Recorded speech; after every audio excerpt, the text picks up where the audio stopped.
बेटी से रिश्ता। कहानी मयंक और विभा की है।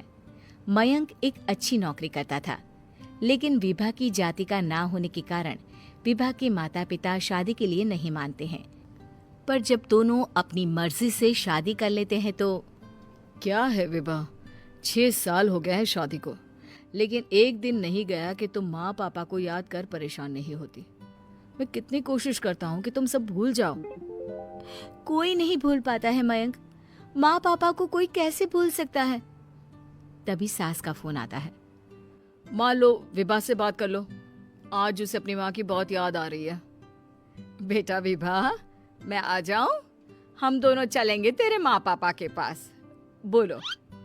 ना माँ जी, वो आप लोगों को कुछ बोलेंगे तो मुझे और भी बुरा लगेगा। आखिर आप भी मेरी माँ ही तो हैं। अरे सुन लेंगे ना यार, कोई बात नहीं, बोलेंगे ही ना। चलो माँ, मैं फोन रख रहा हूँ। वो क्या है ना, आज विभा को लेकर डॉक्टर के पास जाना है। बहुत दिनों से इसके सर पर लगातार दर्द हो रहा है। अरे हाँ हाँ, ले जा बेटा, सर दर्द को हल्के में नहीं लेना चाहिए। वैसे भी ना बहू सोचती बहुत है। मयंक माँ का फोन रख देता है और दोनों कार से अस्पताल जाते हैं। लेकिन जैसे ही वो लोग अस्पताल जाते हैं, विभा को स्ट्रेचर में नर्स उसकी माँ को लेकर जा रही दिखती है। मयंक, माँ, मयंक वो मेरी माँ है। इतने सालों बाद दिखी भी तो इस हाल में मैं उनके पास जा रही हूँ। अरे रुको, कहीं वो लोग तुम्हें देखकर और परेशान ना हो जाए, या फिर तुम्हें कुछ बोल ना दे विभा, तुम फिर परेशान हो जाओगी। मयंक, कैसी बात कर रहे हो? वो माँ है मेरी। विभा पास खड़े अपने चाचा चाची से बात करने की कोशिश करती है, लेकिन वाह, तेरे जैसी बेटी जिसकी हो वो तो मर ही जाए तो अच्छा है। वैसे पार्क में पैर फिसला है तेरी माँ का, रीढ़ की हड्डी टूटी है। रिद्धि को चाची की बात का बिल्कुल बुरा नहीं लगता। शायद वो सुन ही नहीं रही थी कि चाची क्या कह रही थी। वो सीधे माँ के कमरे में जाती है। कौन है आप? ये मेरी माँ है, मेरा नाम रिद्धि। रिद्धि नाम है ना आपका? दर्द में भी ये आपका ही नाम ले रही थी। हाँ, ये सुनते ही रिद्धि का कलेजा मुंह में आ जाता है। ये वही माँ है जिसने कड़े शब्दों में ये कह दिया था कि अब तेरा मेरा रिश्ता खत्म। फिर रिद्धि का पति मयंक भी वहां आ जाता है। सामने खड़े होते हैं रिद्धि के पिता। पापा, क्या हुआ माँ को? वो पार्क में गिर पड़ी, रीढ़ की हड्डी में चोट आई है।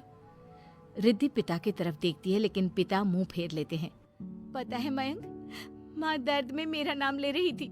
मेरी माँ मुझे याद कर रही थी मयंक। मैं माँ को कुछ नहीं होने दूंगी, देख लेना। हाँ रिद्धि, हम मिलकर माँ का ख्याल रखेंगे, उन्हें फिर से खड़ा कर देंगे। लेकिन भैया कहाँ है? रिद्धि पिता के सामने जाकर खड़ी हो जाती है। पापा, भैया कहाँ है? वो अमेरिका में है, वो नहीं आ पाएगा। रिद्धि फिर माँ की ओर ध्यान कर लेती है। उस पूरी रात रिद्धि माँ को देखती खड़ी रहती है। पिता मन ही मन सोचते हैं, जब इतना ही प्यार था तो क्यों चली गई किसी एक अजनबी के लिए हम सभी को छोड़कर। तभी डॉक्टर बाहर आते हैं। आपकी वाइफ को होश आ गया है, क्या मैं उनसे मिल सकता हूँ?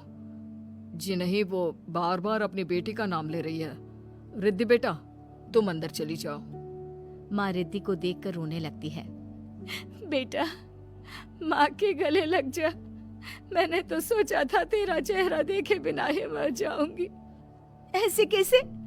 भला मैं अपनी माँ को कुछ कैसे होने दे सकती हूँ? माँ उठने की कोशिश करती है, लेकिन वो उठ नहीं पाती। देखिए, आपकी रीढ़ की हड्डी में फ्रैक्चर है।